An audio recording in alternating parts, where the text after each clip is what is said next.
Оркестр, не сыгравший ни одной фальшивой ноты. Так Владимир Путин оценил работу актерского коллектива фильма «12» режиссера Никиты Михалкова. Накануне президент принимал творческую группу картины в подмосковной резиденции Новоогарева.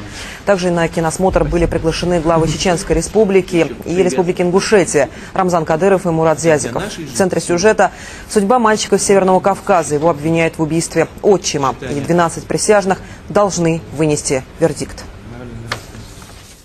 Это замечательный оркестр, который составлен из солистов, и у каждого есть своя партия. Ни одного ложного звука. У нас очень мало таких фильмов